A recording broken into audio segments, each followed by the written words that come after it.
Este relato cuenta la trágica historia de amor y muerte entre dos personas. Todo comienza cuando nos remontamos en tiempos antiguos a la batalla por las tierras de Cornwalls, donde reinaba el rey Marcos.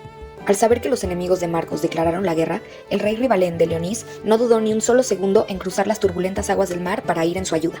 Al final de esta victoriosa batalla, debido a la gran fidelidad de Rivalén, Marcos le ofreció como recompensa la mano de Blancaflor, su hermana, a quien Rivalén amaba con intenso amor. Las alegrías del compromiso no duraron mucho, puesto que llegó la noticia de un nuevo ataque, por lo que tuvieron que defenderse de los enemigos. Rivalén llevó a Blancaflor, quien además estaba embarazada, a su tierra lejana, confiándola al cuidado de su mariscal Roald, para así partir a la guerra.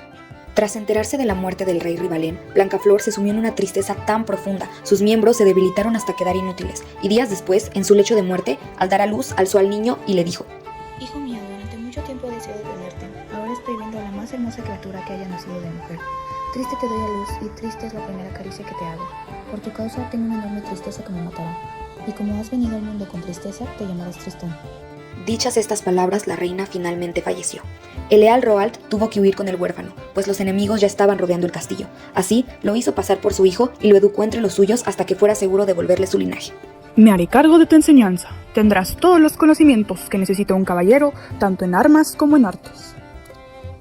Tristán fue el orgullo de Roald durante mucho tiempo, hasta que fue raptado por los mercenarios de Noruega, que lo tomaron como presa, y días después lo dejaron libre, soltándolo a la suerte del mar.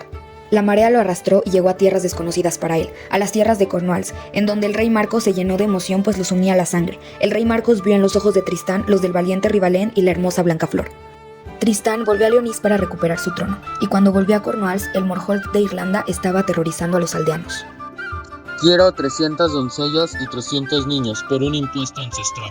Tristán fue el único que luchó con Morholt para proteger a Cornwalls, venciéndolo y dejando parte de su espada en el cuerpo del enemigo. En cambio, este dejó su arma envenenada en el cuerpo de Tristán. Tristán reposó su cuerpo lleno de heridas, y junto a él se encontraban el rey Marcos y Governal.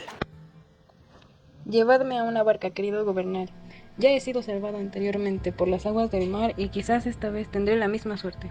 El mar lo llevó a las manos de una hermosa mujer quien lo sanó, pero al final eran manos enemigas, pues era la sobrina de Morholt, Isolda la Blonda. Al sanar las heridas, huyó de regreso a Cornwalls. Ahí, las habladurías empezaban diciendo que Tristán pretendía el reino y que su amistad con el rey Marcos no era bien vista. Cansado de esas habladurías, el rey Marcos propuso una apuesta. Esta mañana unas golondrinas me han traído un cabello dorado, y solo me casaré con aquella a quien le pertenezca. Tristán, decidido a tapar bocas de quienes lo acusaban, se echó de nuevo al mar, pues ya conocía a quien le pertenecía aquel cabello. Llegando al puerto de Weisford, en Irlanda, las voces hablaban.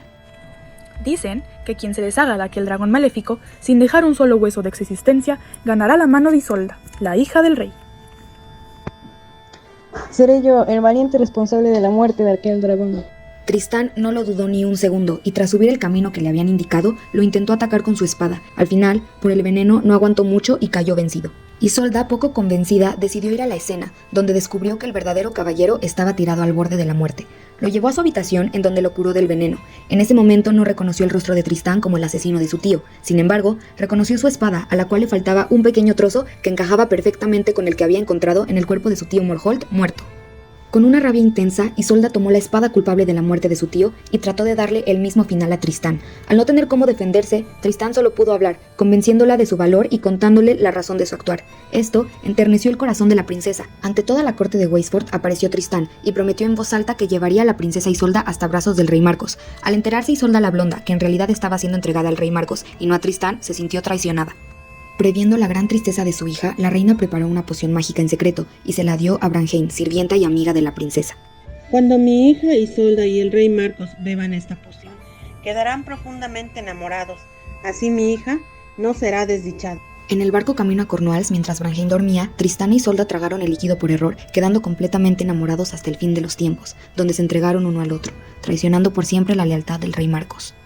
Al llegar a Cornwalls, el rey finalmente cedió a las malas lenguas y se dio cuenta del engaño. Lleno de rabia, construyó una hoguera para quemarlos. ¡Quemen a Isolda la Blonda y a Tristán! ¡No dejen ni las cenizas de ellos dos! Estando a punto de echar a Isolda a la hoguera, los leprosos le propusieron algo al rey. ¿Realmente la odiáis si queréis que muera en un instante? Si os queréis que sufra Isolda la Blonda, deja que nos la llevemos, que su cuerpo radiante se vaya deformando en una muerte cruel y lenta. No contaban con que Tristán pronto se las arrebataría para llevársela a vivir con él en las profundidades del bosque de Cornwalls, viviendo ahí en una cabaña por 2 años con el leal Governal. Por los remordimientos, cada noche los cuerpos de Tristán e Isolda desnudos se juntaban, pero sin llegar nunca a tocarse. Siempre una espada separaba a los dos jóvenes en señal de castidad. Así fue como los encontró el rey Marcos cuando descubrió la cabaña.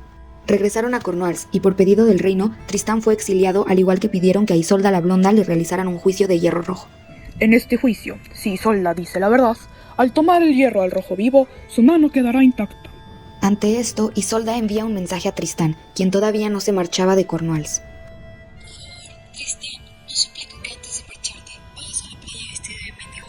Así, el día del juicio llegaron en un barco, e Isolda le pidió ayuda a un mendigo para no mojar su vestido. Tristán, quien estaba haciéndose pasar por mendigo, se acercó y la tomó en brazos llevándola hasta la arena, donde Isolda lo hizo caer. Al llegar el juicio, Isolda pronunció con firmeza lo siguiente. Puedo prometer que nunca en la vida nadie más me ha tocado más que el rey Marcos, y este mendigo que acabáis de ver me ha tenido entre sus brazos para no mojarme el vestido.